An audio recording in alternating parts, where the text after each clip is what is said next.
하나님의 말씀은 골로새서 1장 1절에서 3절 말씀 되겠습니다. 하나님의 뜻으로 말미암아 그리스도 예수의 사도된 바울과 형제 디모데는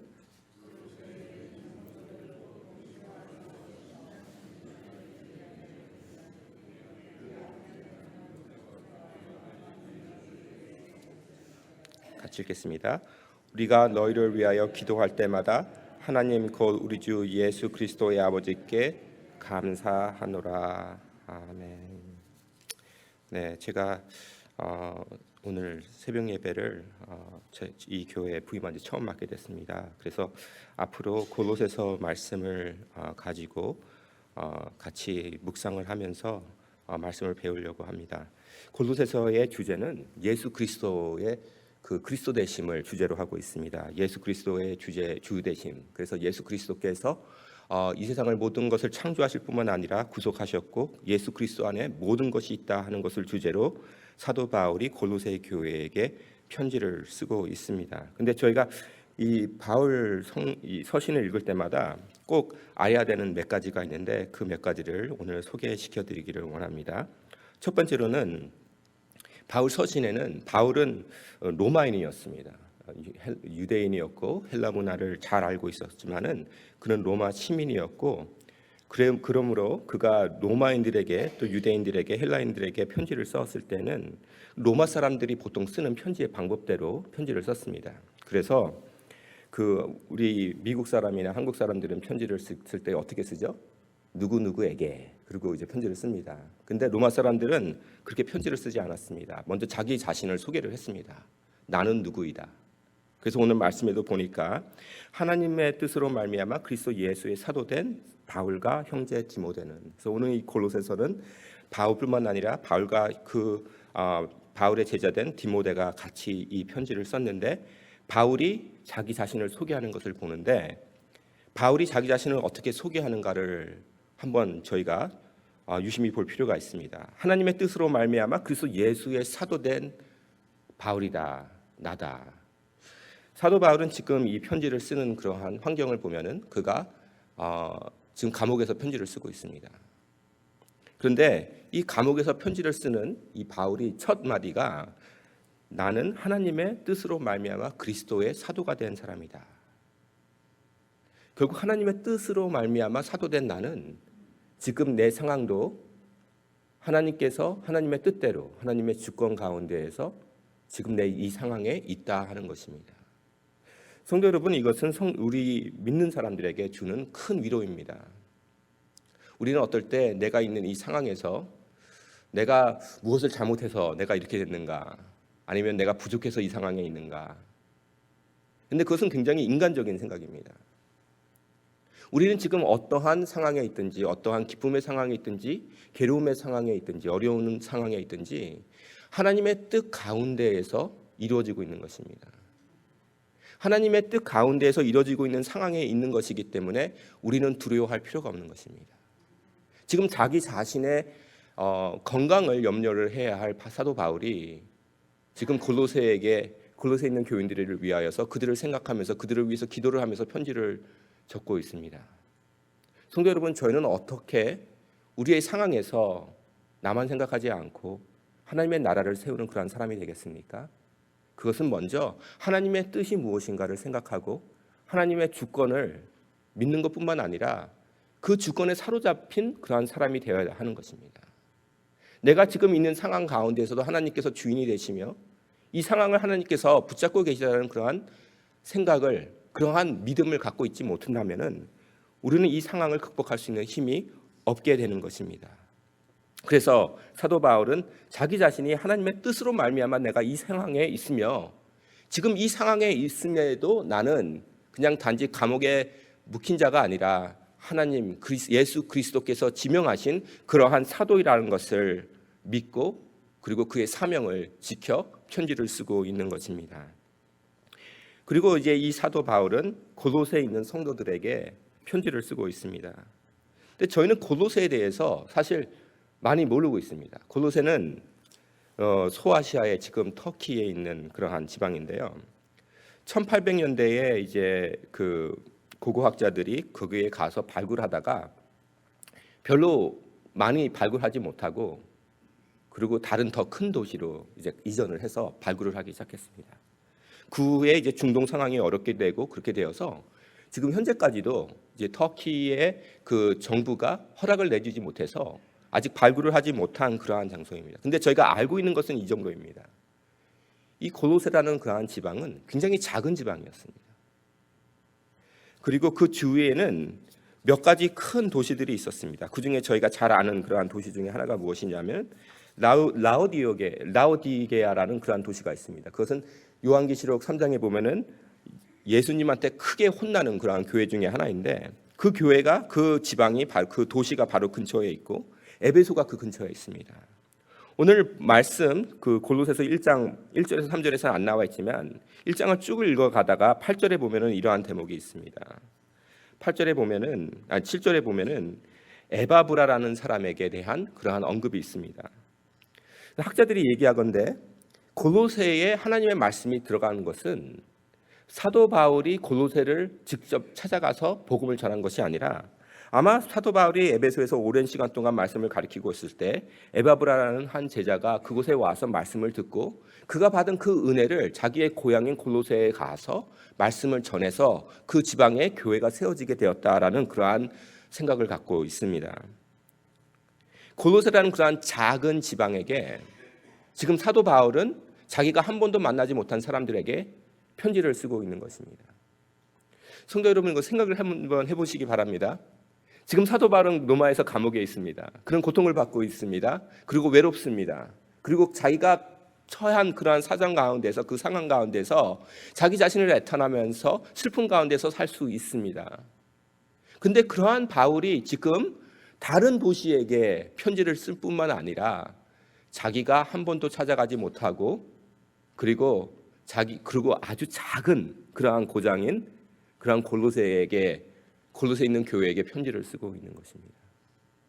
하나님의 마음을 읽을 수 있는 그러한 바울이었고 자기의 상황 속에서 자기의 처참한 생각을 하는 것이 아니라 하나님의 나라를 정말로 위해서 구하고 기도하는 사람이었기에 하나님께서 세우신 그 교회는 아무리 작은 교회라도 그것을 위해서 기도하는 그러한 마음을 가진 그러한 사도 바울의 마음이었던 것입니다.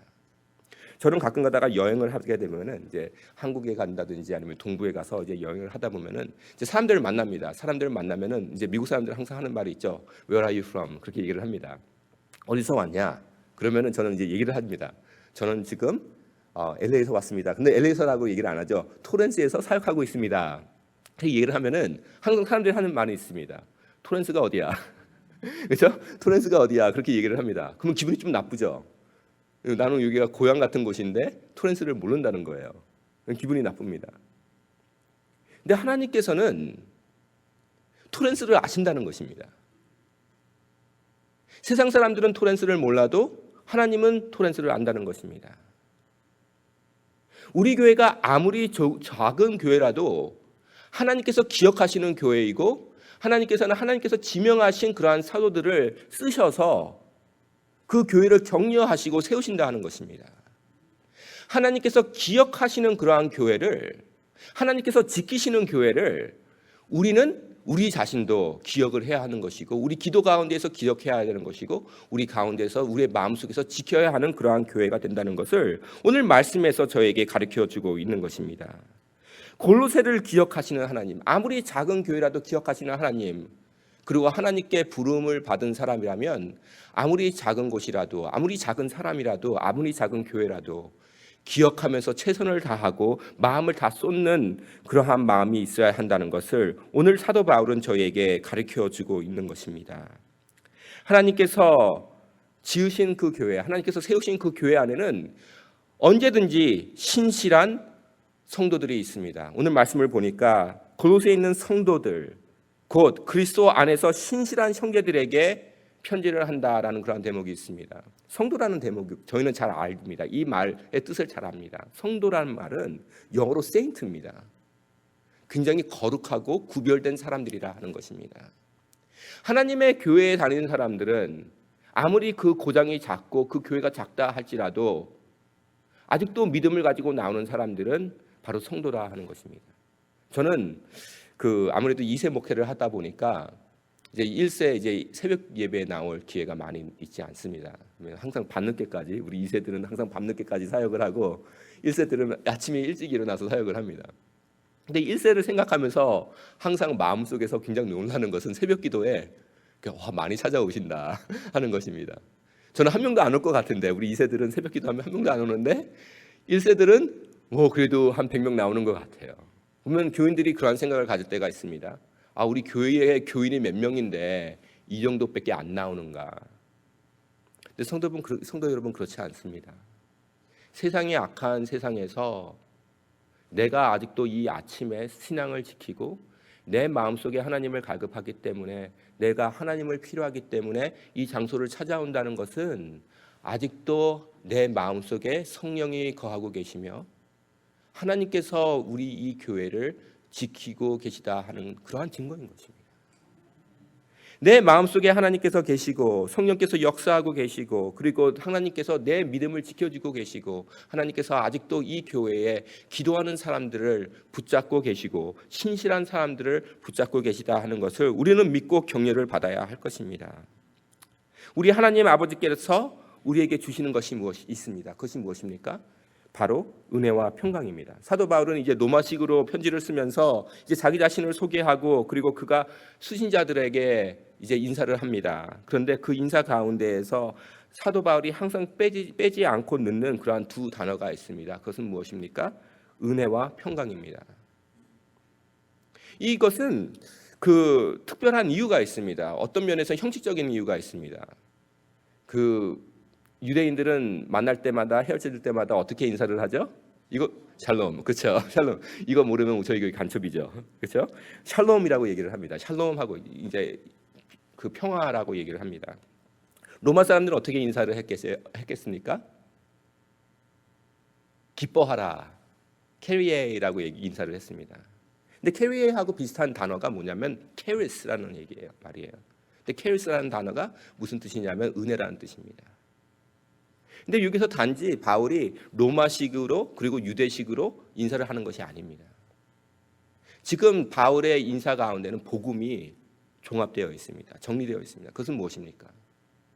하나님께서 인간에게 원하는 것은 무엇입니까? 결국 화평입니다. 천국은 무엇입니까? 화평입니다. 화평은 무엇입니까? 내 마음속에 편한 마음 갖는 거 그거 화평 아닙니다. 내 마음속에 평안한 마음이 있는 것도 중요하지만 예수님께서 제자들에게 내가 너희에게 평화를 주노라 화평을 주노라 하셨을 때는 단지 너의 마음들이 편하게 되기를 원한다는 그런 뜻이 아니었습니다. 화평, 샬롬이라는 것은 단지 내 마음뿐만 아니라 내 삶 가운데에서 내 공동체 가운데에서 내 가정 가운데서 내 사회 안에서 정의가 세워지고 그 정의와 사랑 가운데에서 모든 것이 온전히 돌아가는 것을 얘기를 하고 있는 것입니다. 하나님께서 저희를 천국으로 데려가시는데 그곳에서 우리가 편하게 있기 위해서 천국을 데려가는 것이 아니라 그 천국에는 하나님의 통치 가운데에서 정의가 세워지고 그 가운데에서 오직 의만 있고 그 가운데에서 참된 하나님의 의가 세워지면서 참된 평화가 있기 때문에 우리는 유대인들은 그 하나님의 왕국이 세워지면서 샬롬이라고 인사를 했고 오늘 신앙인들도 그 샬롬을 바라고 있는 것입니다. 근데 그 샬롬이 어떻게 이루어집니까?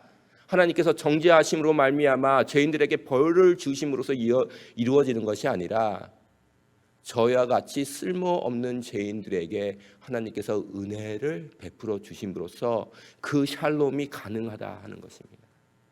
우리의 목적은 샬롬인데 그 목적을 달성하기 위해서는 하나님께서 그 방법으로 은혜를 베푸신다 하는 것입니다. 그 은혜를 통하여서 샬롬이 얻어졌을 때에 하나님의 나라가 이 세상에 눈에 보이게 되는 것입니다. 성도 여러분, 저희 가운데에서 필요한 것이 무엇입니까? 우리가 원하는 것은 무엇입니까? 샬롬입니다. 근데 그 샬롬을 위해서 우리가 항상 기억을 해야 하는 것이 무엇입니까? 은혜입니다. 우리는 서로를 용서를 해야 되고 우리는 서로에게 관용을 베풀어야 되고 우리는 서로를 더 낮게 여겨줘야 되고 우리는 우리가 하나님의 용서를 체험하는 것만큼 상대에게도 하나님의 용서를 베풀어주고 그 용서를 보여주는 그러한 마음이 있어야 하는 것입니다. 그래서 오늘 하나님의 말씀은 저희에게 그 복음에 대해서 주시를 해주시는데 그것은 무엇입니까? 너희는 은혜 가운데 살라. 오직 은혜 가운데에서 너희가 참으로 원하는 그 샬롬이 이루어지는 것이다. 오늘 저에게 말씀해 주고 있는 것입니다. 근데 저희는 어떻게 은혜 가운데서 살까요?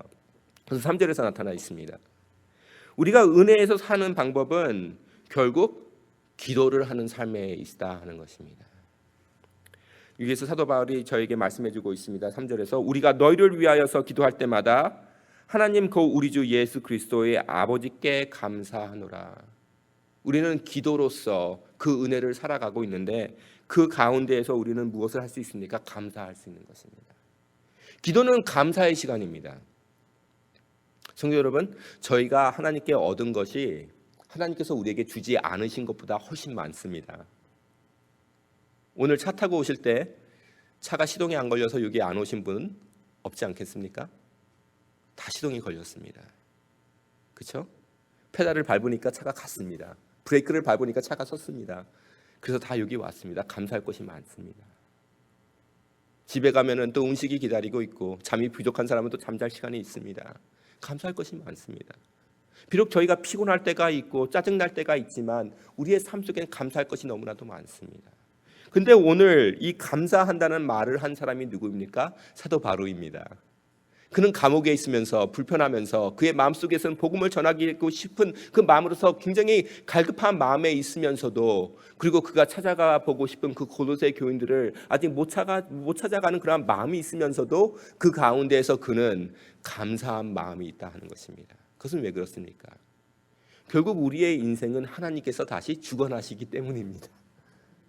내가 은혜를 베풀 수 있는 것은 내가 좋은 사람이 아니라 내 안에 거하시는 하나님께서 선하시기 때문인 것입니다. 하나님께서 약속하신 그 보혜사 성령님께서 내 삶 속에 있으시고 그 성령이 나를 변화시사 나로 하여금 나같이 악한 사람이, 나같이 독한 사람이 은혜를 베풀 수 있는 사람으로 만들어지고 계시기 때문입니다. 하나님께서 나에게 주신 것뿐만 아니라 내 마음 가운데서, 내 삶 가운데서 역사하고 계시다는 그 자체가 너무나도 감사한 일이다 하는 것입니다. 그래서 내 마음속에 감사가 넘치니까 그 감사 때문에 기도하는 것입니다. 성도 여러분, 저희가 만약에 기도를 하는 데 있어서 내가 원하는 것을 다 기도 제목을 써놓고 하나하나 기도하면은 지칩니다. 왜 지칠까요? 그 가운데는 하나님께서 원하시지 않는 것들도 있고 내가 하나님과 싸우다가 기도에 지칠 수가 있습니다. 기도는 절대로 내가 원하는 것이 있어서 기도하는 것이 아닙니다. 기도는 감사하기 때문에 기도하는 것입니다. 성도 여러분, 저희가 새벽마다 주님의 전에 찾아오는 이유가 감사에 넘치는 삶이 있기 때문에 찾아오시는 그러한 기도의 시간이 되기를 원합니다. 감사할 이유가 너무나도 많기 때문에, 우리의 삶 속에 감사할 이유가 너무나도 많기 때문에 새벽에 제단을 쌓는, 감사의 제단을 쌓는 그러한 샬롬 교회가 되기를 원합니다. 그래서 저희는 하루하루가 하나님께서 감사할 이유를 더 주시는 것이 아니라 우리에게 다 쏟아주신 하나님께서 그 주신 것 가운데서 감사할 이유를 발견하는 그러한 삶을 살기는 원합니다. 그 가운데서 은혜가 넘치는 삶이 나타납니다. 감사 안에서 은혜가 나타납니다. 그리고 그 은혜가 넘치는 삶 가운데에서 내가 하나님께 받은 그 은혜 가운데에서 서로를 용납하게 되고 서로를 사랑하게 되고 용서하게 되고 그 가운데에서 우리는 하나님께서 주시는 평강을 받게 되리라 믿습니다. 다 같이 기도하시겠습니다. 저희가 오늘 기도하는데 몇 가지 기도 제목을 갖기를 원합니다. 먼저 지금 휴가하고 계신 우리 담임 목사님 김주식 목사님 위해서 기도하기를 원합니다. 하나님, 우리 목사님에게 은혜를 베풀어 주시고 그 마음속에 감사가 넘치게 하여 주시고 좋은 쉼을 통하여서 성령에 더 충만하시고 교회에 대한 비전과 또 하나님께서 원하시는 그 뜻을 세우고자 하는 그러한 새로운 마음을 허락하여 주시옵소서. 기도하는 시간을 갖기를 원합니다. 그리고 저희 삶 가운데에서 하나님, 저희가 샬롬을 원하는데 그 샬롬을 위하여서 저희가 은혜를 베푸는 삶을 살기를 원하고 은혜가 충만한 삶을 살기를 원하고 또 그 은혜가 충만한 삶을 위하여서 항상 깨어서 기도할 수 있고 감사할 수 있는 그러한 삶을 허락하여 주시옵소서. 주님, 저희 교회가 항상 감사하고 은혜가 충만하고 그 은혜 가운데에서 저희 공동체가 온전한 샬롬의 공동체가 되게 하여 주시옵소서. 기도하는 그러한 시간을 다 같이 갖겠습니다. 기도하시겠습니다.